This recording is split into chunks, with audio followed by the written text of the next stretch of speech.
Hi Sivin, Hi. Welcome to the Fairly Current Show. Thank you. Today we want to talk about, of course, a very continuing to be a hot issue in our Malaysian society dan masyarakat Malaysia, the issue of the use of the word Allah by non-Muslims. That's right. So, for example, in my hand I have the Perjanjian Baru. That's right. Or the New Testament that's translated into bahasa Malaysia.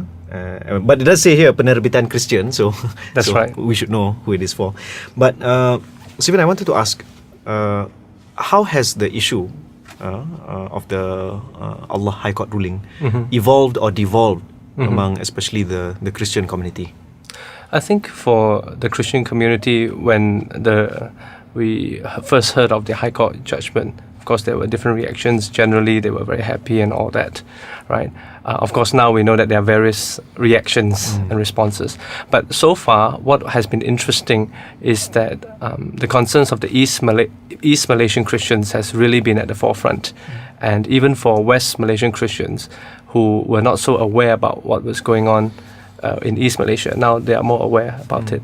Of course, at first, they were a little bit anxious, especially after some of these more violent attacks, and all that. But not just for the churches, but for all the places of worship, right? So a bit fearful and all that. But I think generally there's a sense of calm, of wanting to understand how people are reacting to it. And as well as trying to understand the issue itself. Yes, exactly. And for many Christians, or not many, some of them, they wouldn't even know the issues with clarity in terms of the historical issues as well. Yeah, and I think for a lot of, I think even the non-Christian community, like the Muslim community, yes, having to understand the difference between Protestant, Yeah, Catholic, that's and right. all the different denominations also has been a very strong learning process, kan? That's right. That's right. It's interesting because the Catholic Herald, the newspaper, is a Roman Catholic newspaper, right? But the church that was actually first arson was Protestant.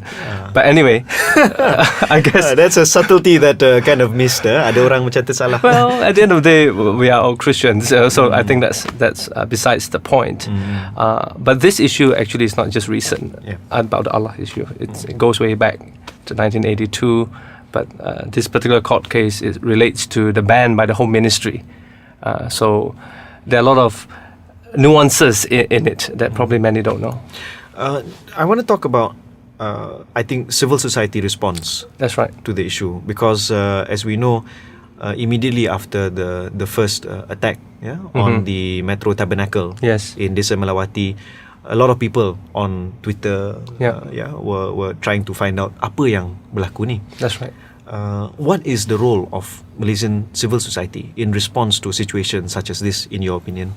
Well, one thing for sure, that immediately after that, more than 120 NGOs came out with a joint statement, and that included people of different faiths and different persuasions, different NGOs, and the NGOs or civil society in general really spoke up against any violent approaches to reactions, but not just that, they actually visited the places of worship, and even recently for the mosque attack, civil society had representatives who were at Taman Seri Sentosa, and Dato' Ambiga was there, Wong Chin Hua. You were there. I was there, yeah, that's right. Friends from Saya Anak Bangsa Malaysia, Muslim Professionals Forum, etc. So we had a good combination of people showing solidarity. So that was excellent. There's also this now a growing clamour about labeling certain, for example, among the Muslim community, calling some Muslims liberal or calling some ultra. You know what I mean? Yeah, the same thing for us Christians. Ya ke? Yeah, that's right. We have a lot of things in common, at least that part. And how do you think this is constructive, or how do you think this is contributing to discussion about the issue, or do you think this is actually detrimental?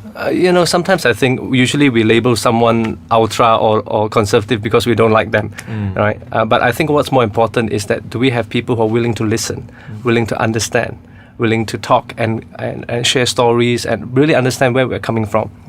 I think that's more constructive, and civil society has really been doing that. In fact, some of us have been involved in this kind of dialogue, if you want, or interaction, way before all this. Can you share a story about maybe a slightly less common situation for dialogue?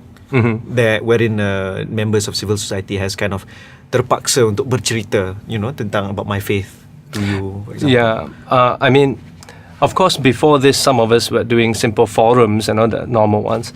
But actually, we interact in daily life. Well, for example, recently they have all these police briefings, right? And then you have all the ustazes, the imams, the monks, the priests, and then the pastors. They're all together, and it's interesting. The police station becomes a place of like interfaith dialogue, even though they're talking about protecting themselves and all that. But I've heard stories of people after that just getting to know each other. And one of them I heard suggested, I think it's one of the imams, said that, hey, we can't wait until one of our churches or mosques or temples get attacked before we meet. We should be really good neighbors even before that, so we can watch out for each other. So this is good things going on, and people are initiating. And we don't really hear so much about these stories, do we? Yeah. In fact, after the first attack on January the 8th, on that particular Sunday, there were 2 leaders from a neighboring mosque who walked over to one of our Lutheran churches to just say that, we are here for you. If you need anything, don't worry. Oh, rasa macam, I mean, sedih. yeah, exactly. No, but it's heartwarming. It's real stuff. And about recently, for example, there's a discussion about interfaith dialogue. Yeah, what is your opinion or your perspective on a more formal interfaith dialogue? I think there's definitely a place for us to. In fact, we should be doing this even more regularly. In fact, one of the things that one of the committee members in the mosque in Taman Sri Sentosa said, we should be organizing things to come together in the community, different faith groups, And as we come together, we feel safe, we are friends, then we can begin to talk not just about common concerns, but what motivates us, what is our faith traditions, what we believe. What's holding us back from having these kind of things, you think? I wonder. Well, sometimes you need someone to just take a step out and just organize it, But maybe there's a certain fear of whether we are about sensitivity or whatever that means, Are we going to offend someone if we say something? But I guess the reason we may have that fear is because we don't feel safe with each other. And that only comes about by trust and friendship. And it takes time. And if we get through that, I'm sure we can really, go deeper. And of course, we need some encouragement from the authorities. And sometimes the authority says that you can't do this in public, just in case there's some commotion. And recently we had a very fantastic public forum in Chinese Assembly Hall, organized by some younger Muslim NGOs. And it was fantastic to see the interaction. Okay. Well, thank you so much, Sivin, Yeah. for coming on the show. Thank you.